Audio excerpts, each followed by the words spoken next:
Honey Rock Landing is an orchard that's tucked away down in the Dominguez Escalante NCA. A lot of people don't even know this place exists. As you're driving between Junction and Delta, it's mostly what my dad would describe as the stinking desert.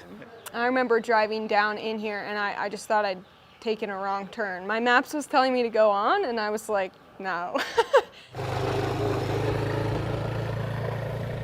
So when we bought the orchard, everything on the east side here was under tree, kind of mismanaged and kind of dying and falling apart. It's been farmed as far back as the 1890s, even some of the stuff over here.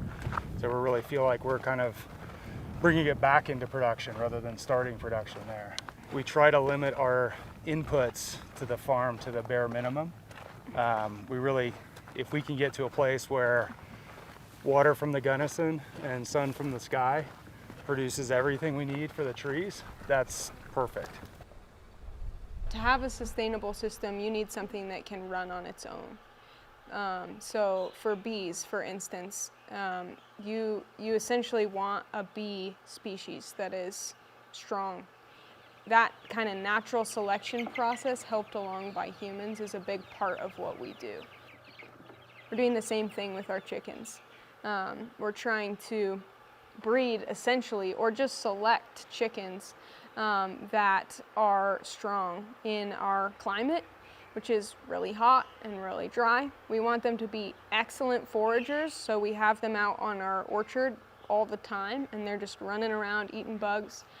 Our chickens are super amped because they just went from one of the older cherry blocks into this newer one. We've mowed this, we've blown the trimmings over onto the tree rows, and then the chickens come through and scratch it up. But they really like to get right around the trunks of the trees. And that's also where we see pest problems. So some of these borers and those kind of things can get right at the soil interface.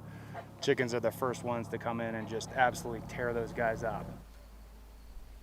We've just found that if you can farm with nature versus against it, it's just a lot easier.